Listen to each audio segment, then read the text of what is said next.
Chères Bernardaises, chers Bernardais, avec toute mon équipe municipale, nous vous offrons nos meilleurs vœux pour cette nouvelle année. Nous en profitons pour vous présenter les réalisations et les projets 2022.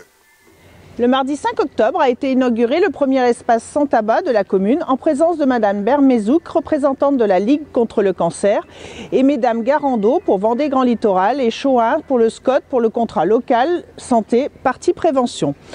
Une convention a été signée avec la Ligue contre le cancer. Cet espace est situé devant l'entrée de l'école des Dolmens. En charge principalement des finances et en appui à mes collègues sur les bâtiments et la voirie, je veille à l'équilibre de nos comptes. Nous continuons d'investir au service des habitants, comme dans cette aire de camping-car, dont nous avons confié la gestion à la société Camping Car Park. En 2022, de nombreux projets à l'étude sur la commune.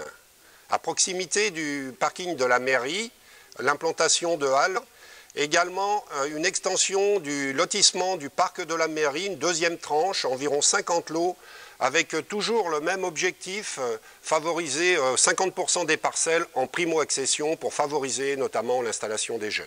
À proximité de la salle Bois-Plaisant, l'implantation d'une aire de jeu qui sera à définir avec le conseil municipal des enfants et également l'implantation de terrains de boules, boules en bois et boules de pétanque. Je suis très heureux de vous présenter mes meilleurs vœux pour cette nouvelle année dans les locaux de la médiathèque Arthur Tortereau qui a ouvert ses portes en septembre dernier. En rejoignant le réseau Vendée Grand Littoral, elle met à disposition plus de 70 000 ouvrages gratuitement disponibles sur le territoire. La médiathèque vous propose 7 heures d'ouverture par semaine, le mercredi après-midi, le vendredi soir et le samedi matin. En plus, tout au long de l'année, diverses animations auront lieu. La médiathèque assurera également l'accueil des élèves de l'école ainsi que des enfants de la crèche.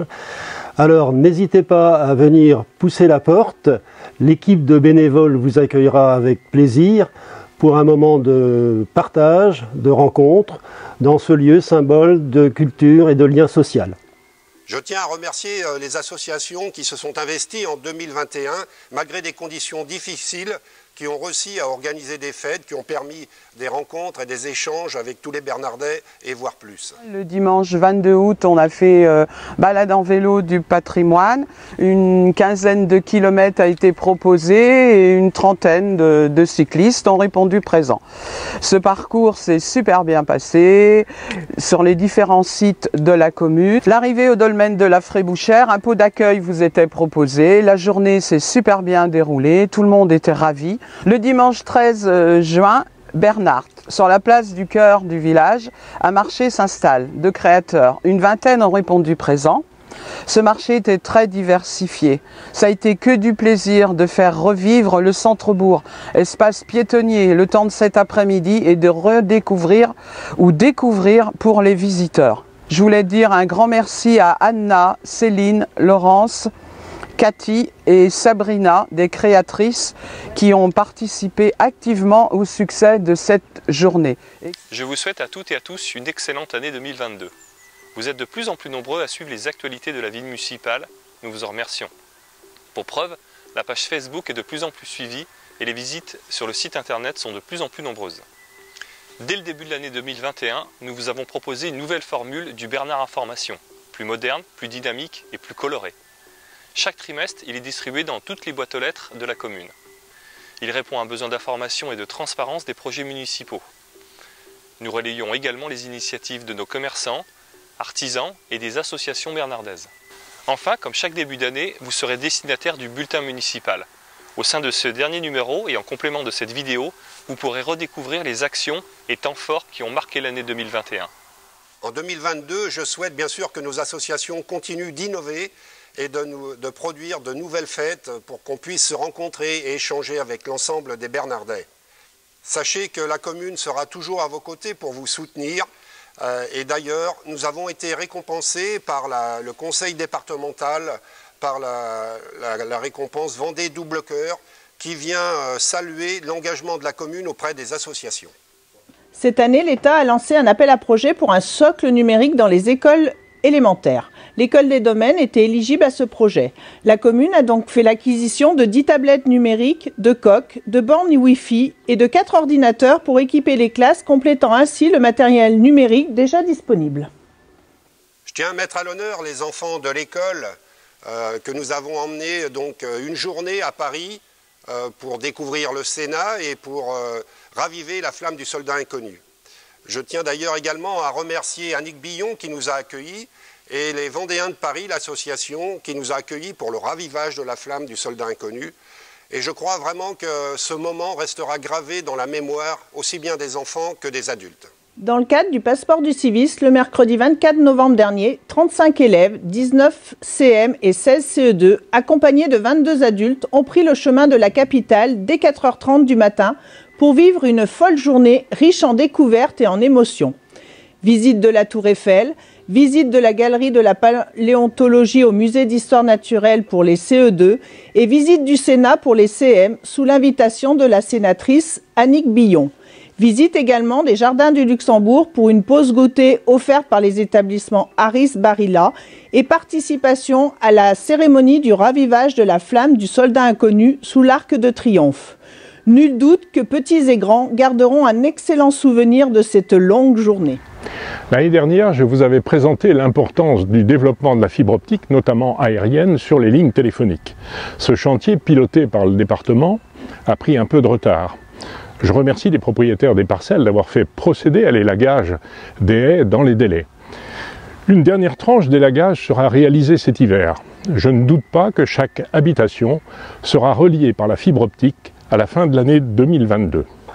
Cette technologie s'avère absolument nécessaire, notamment pour les entreprises qui ont besoin d'espaces de co-travail à distance, comme le propose le domaine de la Moinardière. En charge du CCAS et Affaires sociales, le lundi 15 novembre, une réunion publique sur le transport solidaire vous a été proposée à la salle Bois-Plaisant.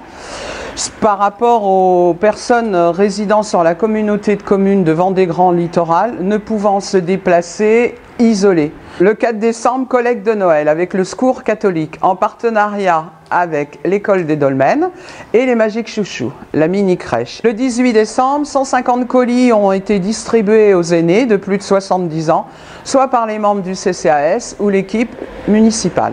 Je vous souhaite à tous une belle et heureuse année 2022 et surtout prenez soin de vous. À bientôt. À l'initiative du Conseil régional des Pays de la Loire, la commune du Bernard a participé pour la première année à l'opération Une naissance, un arbre. Ainsi, les 8 enfants nés en 2020 ont vu leur arbre planté près de la salle Bois-Plaisant, dans un souci de lien fort entre l'enfant et la commune où ils grandiront. Cette opération a pour but également de sensibiliser la population aux enjeux environnementaux. Cette année, l'effacement des réseaux s'est poursuivi, en particulier au Breuil, rue de la Raconnière, rue de la Plaine. Nous avons également continué le programme de réfection des voies sur la commune et des chemins de la Plaine. Faire suite à l'extension du terrain de l'atelier municipal, nous prévoyons également l'agrandissement des bâtiments des ateliers municipaux. Pour faire suite aux effacements de réseau rue de la Plaine et rue de la Raconnière, nous allons lancer l'étude pour les aménagements de la voirie, aussi bien les trottoirs que la chaussée. Les agents des services techniques ont mis en place une réserve d'incendie derrière la salle Bois-Plaisant et l'entreprise Guinaudot s'est chargée de la pose de la clôture et des panneaux de bois pour la rendre plus esthétique. 3 abris vélos ont été installés cette année sur la commune, un entre l'école et la crèche, un second près de la médiathèque et le 3e sur le parking de la mairie. Ceci dans le but de promouvoir la pratique du vélo. D'autre part, la commune envisage l'aménagement de voies douces et de pistes cyclables.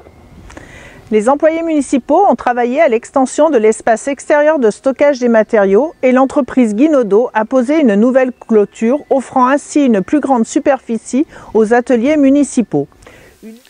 Après des élections qui se sont déroulées en mairie le vendredi 8 octobre, 7 enfants, 4 CM1 et 3 CM2 ont été élus. Le samedi 27 novembre, le premier conseil municipal des enfants a été installé en présence de Monsieur le maire, de Priscilla Bartino et de moi-même, élus responsables. Les enfants ont pu exprimer leurs idées et 4 grandes lignes de projets de travail ont été retenues. Ils ont par la suite participé à la cérémonie Une naissance, un arbre comme première sortie officielle, ainsi qu'à la distribution des colis de Noël dans le cadre du CCAS. Je vous présente mes meilleurs vœux pour l'année 2022 à vous ainsi qu'à vos proches et prenez soin de vous. Cette année, nous avons renouvelé une grande partie des illuminations de Noël. Nous avons fait le choix de la location pour apporter plus régulièrement du changement dans ce décor de fête. Comme l'écrit le sociologue Edgar Morin, les chiffres nous gouvernent et pourtant ils sont incapables de calculer les joies et les souffrances des gens. C'est vrai, l'essentiel de nos vies dépend de choses non quantifiables qui donnent du sens à nos existences. Que cette nouvelle année 2022 vous apporte ces choses non quantifiables qui nourrissent les possibilités du bonheur. Bonne année à tous. À l'aube de 2022, je tiens à féliciter l'ensemble de mes collègues qui assurent un service public de qualité malgré les contraintes sanitaires que nous subissons depuis bientôt 2 ans et qui perturbent nos missions. Je sais que je peux compter sur leur disponibilité et leur réactivité pour assurer la continuité des services. En ce qui concerne les évolutions de carrière, Fabien Bézier, ATSEM des petites et moyennes sections, a été titularisé le 30 août dernier. Et Loïc Papin, après sa réussite à l'examen professionnel d'adjoint technique principal de 2e classe, va être prochainement nommé sur ce grade. Les services techniques ont été très sollicités en 2021 pour réaliser des travaux en régie. On ne peut que les féliciter pour la qualité de leur travail. Aurore a réalisé les peintures intérieures et extérieures de la médiathèque. Loïc a effectué le terrassement pour l'extension du site des ateliers municipaux. Et ensemble, ils ont posé les abris vélos dans des délais très serrés. Je poursuis avec quelques informations importantes pour 2022 que vous retrouverez sur le site de la commune. À compter du 1er janvier, tous les dossiers d'urbanisme pourront être déposés de façon dématérialisée. Quant au recensement de la population, il se déroulera du 20 janvier au 19 février. Pour conclure, je vous adresse à tous, au nom du personnel communal, nos meilleurs vœux pour l'année 2022. Je sais pouvoir compter sur l'équipe municipale, à la fois les élus et les agents, pour mener à bien tous nos projets. Je les remercie d'ailleurs de leur investissement au quotidien à votre service. Je remercie Vendée Grand Littoral et son président Maxence de Rugy qui nous soutient depuis 2017 à travers les fonds de concours et également concrètement cette année par la mise en place de la médiathèque Arthur Tourtereau. 2022, des projets concrets, la construction du pôle santé et la construction des logements sociaux pour les seniors. Avec toute mon équipe municipale, nous avons le plaisir de vous offrir nos meilleurs vœux pour cette année 2022. Nous souhaitons bien sûr qu'elle vous garde en pleine forme pour mener à bien tous vos projets.